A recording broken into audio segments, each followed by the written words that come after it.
어서 생명줄 던지어라. 저 형제 지쳐서 허덕인다. 시험과 근심의 거센 풍파 저 형제를 휩쓸어 몰아간다.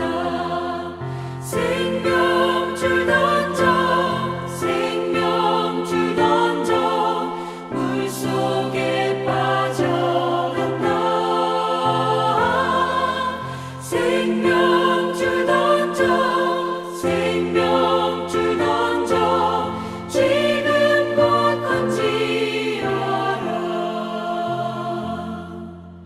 위험한 풍파가 곧 지나고 건너편 언덕에 이르리니 형제여 너 어찌 지체하나. 그 생명줄 던져서 구원하라.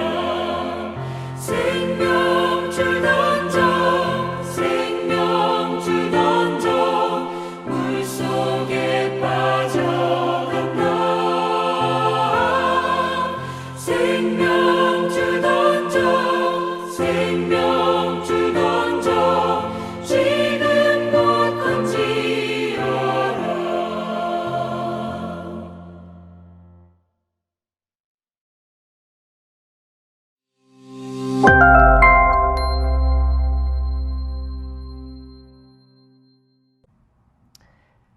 할렐루야, 안녕하세요. 반갑습니다. 사순절 특별 새벽 기도회 4월 6일 묵상을 맡은 살렘교회 김태준 목사입니다. 오늘 여러분과 함께 볼 하나님 말씀은 마가복음 5장 21절에서 43절까지의 말씀 함께 보도록 하겠습니다. 제가 봉독해 드리겠습니다. 예수께서 배를 타시고 다시 맞은편으로 건너가시니 큰 무리가 그에게로 모이거늘 이에 바닷가에 계시더니 회당당 중에 하나인 야이로라 하는 이가 와서 예수를 보고 발 아래 엎드려 간곡히 구하여 이르되 내 어린 딸이 죽게 되었사오니 오셔서 그 위에 손을 얹으사 그로 구원을 받아 살게 하소서 하거늘 이에 그와 함께 가실새 큰 무리가 따라가며 애워싸 밀더라. 12해를 혈류증으로 알아온 한 여자가 있어 많은 의사에게 많은 괴로움을 받았고 가진 것도 다 허비하였으되 아무 효용이 없고 도리어 더 중하여졌던 차에 예수의 소문을 듣고 무리 가운데 끼어 뒤로 와서 그의 옷에 손을 대니 이는 내가 그의 옷에만 손을 대어도 구원을 받으리라 생각함이라. 이에 그의 혈류 근원이 곧 마름에 병이 나은 줄을 몸에 깨달은지라. 예수께서 그 능력이 자기에게서 나간 줄을 곧 스스로 아시고 무리 가운데서 돌이켜 말씀하시되 누가 내 옷에 손을 대었느냐 하시니 제자들이 여짜오되 무리가 에워싸 미는 것을 보시며 누가 내게 손을 대었느냐 물으시나이까 하되 예수께서 이 일 행한 여자를 보려고 둘러보시니 여자가 자기에게 이루어진 일을 알고 두려워하여 떨며 와서 그 앞에 엎드려 모든 사실을 여쭈니 예수께서 이르시되 딸아 내 믿음이 너를 구원하였으니 평안히 가라. 내 병에서 놓여 건강할지어다. 아직 예수께서 말씀하실 때에 회장당의 집에서 사람들이 와서 회장당에게 이르되 당신의 딸이 죽었나이다. 어찌하여 선생을 더 괴롭게 하시나이까. 예수께서 그 하는 말을 곁에서 들으시고 회당장에게 이르시되 두려워하지 말고 믿기만 하라 하시고 베드로와 야고보와 야고보의 형제 요한 외에 아무도 따라옴을 허락하지 아니하시고 회당장의 집에 함께 가사 떠드는 것과 사람들이 울며 심히 통곡함을 보시고 들어가서 그들에게 이르시되 너희가 어찌하여 떠들며 우느냐. 이 아이가 죽은 것이 아니라 잔다 하시니 그들이 비웃더라. 예수께서 그들을 다 내보내신 후에 아이의 부모와 또 자기와 함께한 자들을 데리시고 아이 있는 곳에 들어가사 그 아이의 손을 잡고 이르시되 달리다 굼 하시니 번역하면 곧 내가 네게 말하노니 소녀야 일어나라 하심이라. 소녀가 곧 일어나서 걸으니 나이가 12살이라. 사람들이 곧 크게 놀라고 놀라거늘 예수께서 이를 아무도 알지 못하게 하라고 그들을 많이 경계하시고 이에 소녀에게 먹을 것을 주라 하시니라. 이 말씀은 하나님의 말씀입니다. 말씀을 주신 하나님께 감사드립니다. 저희들이 같은 인생을 사는데 참 다른 모습으로 살아갈 때가 많이 있습니다. 한 번은 저희 교회 어떤 분이 방문 오셨는데 집에 방이 20개인가 뭐 이렇게 된다고 하시더라고요. 화장실이 한 10개고. 제가 참 그렇게 큰 집은 제가 처음 가보았는데 그와 비슷한 때 또 다른 어떤 분이 저희 교회를 방문하셨습니다. 근데 신방을 오란 그런 말씀이 없으셔서 무슨 사연이 있나 그렇게 생각하고 있었는데 나중에 알고 보니까 그 조선족 분들이랑 함께 사는 그 아파트가 있는데 그 아파트에 있는 방들을 쪼개서 한 10명이 이렇게 조그만 아파트에 사시더라고요. 근데 인생이 참 어렵고 힘든 그때를 만나서 그렇게 어려운 환경 가운데 있는 그런 분을 또 본 적이 있었습니다. 한 번은 저희 교회 교인 가정에 자녀가 아주 명문대학교에 입학을 해서 참 감사한 마음으로 축복하고 축하해 드렸는데 또 비슷한 때 다른 교인의 그 자녀는 또 어려운 일을 겪어서 또 감옥에 가게 되는 그런 일을 또 저희들이 함께 비슷한 때 경험하게 된 것을 보면서 참 인생을 우리들이 참 이렇게 천지차별하게 이렇게 살게도 되는구나 하는 그런 생각을 해본 적이 있습니다. 같은 세월을 사는데 너무나 다른 인생을 사는 모습이 오늘 본문에서도 저희들이 보게 되는데요. 오늘 본문에 보면 먼저 회당장 딸이 나옵니다. 12살 먹은 아이인데 여러분 12살이라고 그러면 당시 유대 풍습에는 이제 성인이 되는 그런 나이였다고 합니다. 결혼도 할 수 있고 그야말로 참 꽃다운 나이라고 할 수 있죠. 근데 회당장이라 하면 그 동네에 그래도 유지라고 볼 수 있겠는데요. 그런 유지의 외동딸이었으니 그가 이 12년 동안 12회를 사는 동안 얼마나 참 그 부모가 애지중지하며 또 참 좋은 옷 입혀가며 좋은 것 먹혀가면서 또 피아노 레슨도 하고 뭐 가회도 시키고 이러면서 얼마나 참 귀하게 키웠겠습니까? 그런 참 복된 삶을 산 그런 어린 아이의 모습을 저희들이 보게 됩니다. 근데 또 본문에 보니까 같은 12년을 살은 그런 여인의 이야기가 나오는데 이 여인은 혈류증에 걸려서 12년 동안 참 고생을 다한 그런 사람이었습니다. 혈류증이라 하면 피가 멈추지 않는 그런 병인데요. 당시 유대 법에 보면 이렇게 피가 멈추지 않을 경우 그 몸이 불결하게 되죠. 그래서 집에서 나가지도 못하고 만지는 것들마다 다 불결하게 되니까 어디 뭐 커피숍에도 갈 수 없고 뭐 마트에도 제대로 갈 수 없고 이렇게 숨어서 숨기며 살아야 하는 그런 인생이었습니다. 오늘 본문에 보니까 그가 그 병을 고치기 위해서 참 각고의 노력을 했는데 여러 의사들, 참 좋다는 의사들은 다 찾아다니고 그리고 참 있는 돈을 모든 돈을 다 써가면서 치료하려고 했는데 오히려 의사들에게 고통을 받았다는 그런 이야기가 나옵니다. 고쳐주지도 못하면서 또 이렇게 돈만 뜯어가는 그런 의사도 있었던 것 같고요. 그래서 참으로 힘들고 어려운 그런 인생을 산 여인의 이야기가 오늘 또 본문에서 저희들이 만나게 됩니다. 같은 12년 세월을 살았는데 한 여자아이는 참 복된 삶을 살았고 다른 여인은 참 힘들고 어려운 어떻게 보면 지옥 같은 그런 삶을 산 것을 저희들이 보게 됩니다. 이렇게 같은 세월을 사는데도 너무나 다른 모습으로 살아가는 것이 저희들의 인생인데요. 이렇게 다른 모습으로 살아가던 인생들이 또 만나는 때가 있더라고요.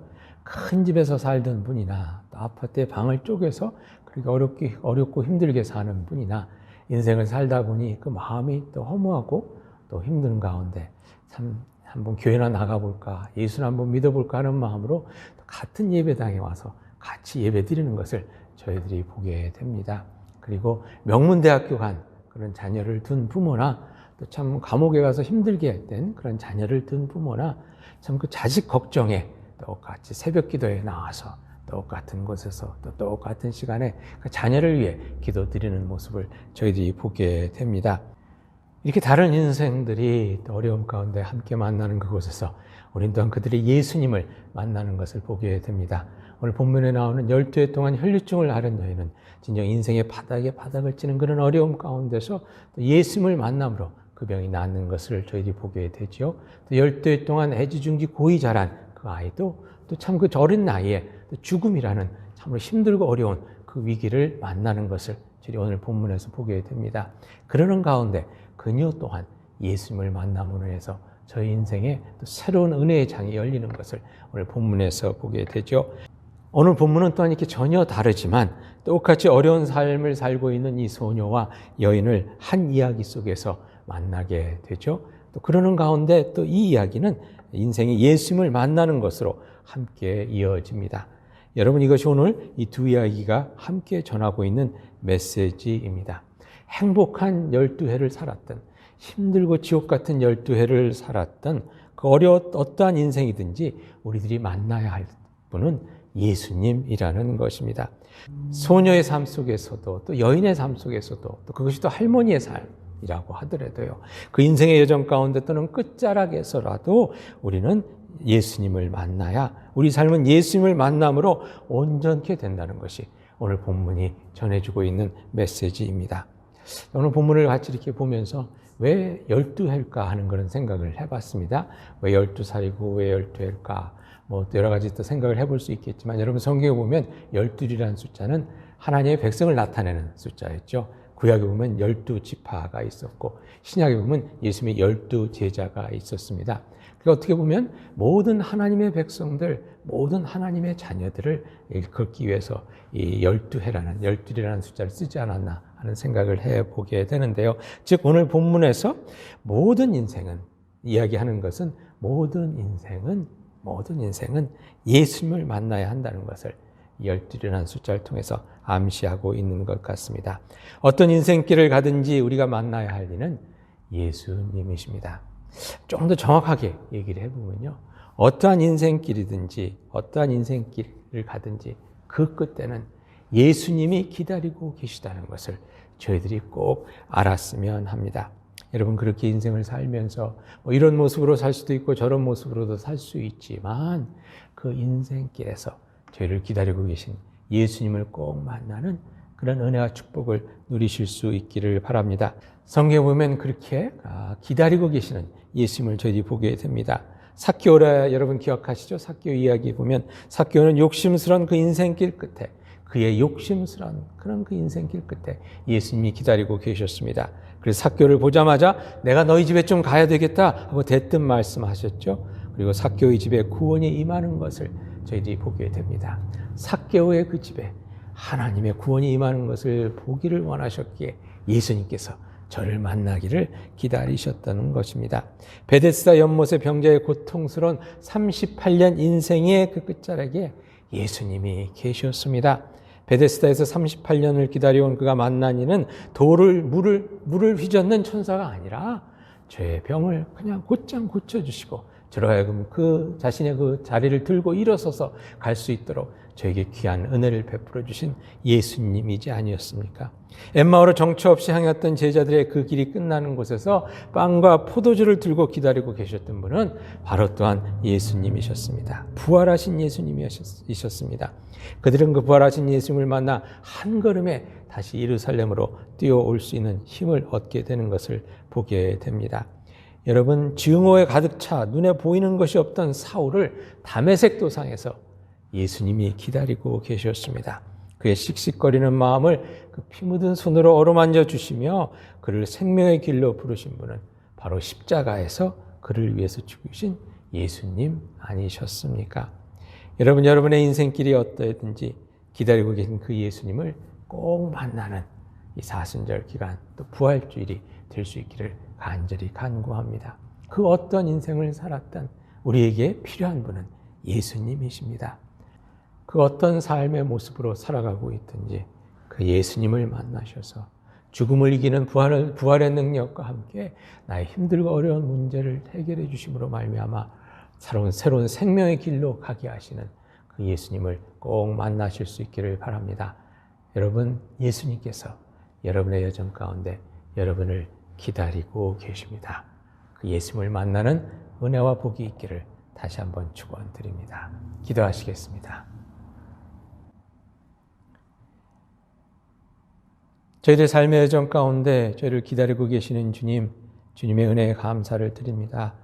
주님을 꼭 만날 수 있는 저희들의 삶이 될 수 있기를 소망하오니 그 어떤 인생의 길을 가고 있든지 저희 손을 붙잡아 인도해 주시고 죽음 가운데 있는 이들 부활의 주님께서 그 능력으로 일으켜 세워주시며 인생의 문제로 인해서 참으로 쓰러질 듯 어렵고 힘들어하고 있는 이들 주님께서 품어 안아주시고 인생의 참 걱정과 근심으로 인해서 마음이 무거운 이들 저들 앞에 서 계신 주님을 보며 그 주님과 함께 온전히 기쁨과 감사함으로 달려나갈 수 있는 저들의 인생이 되기를 소망합니다.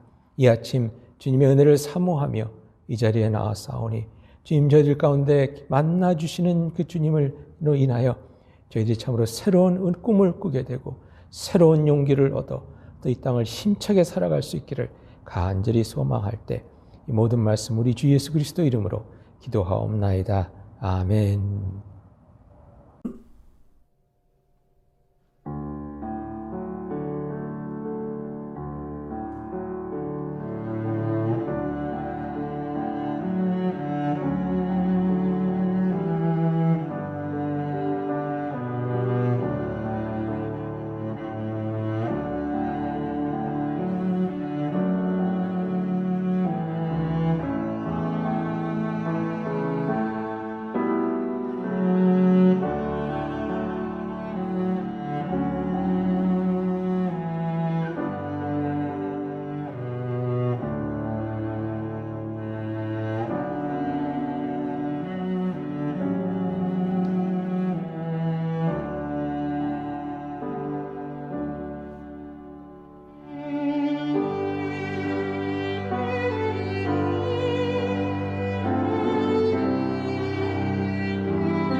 하늘에 계신 우리 아버지여, 이름이 거룩히 여김을 받으시오며 나라의 임하옵시며 뜻이 하늘에서 이룬 것 같이 땅에서도 이루어지이다. 오늘날 우리에게 일용할 양식을 주옵시고 우리가 우리에게 죄진 자를 사하여 준 것 같이 우리 죄를 사하여 주옵시고 우리를 시험에 들게 하지 마옵시고 다만 악에서 구하옵소서. 대개 나라와 권사와 영광이 아버지께 영원히 있사옵나이다. 아멘.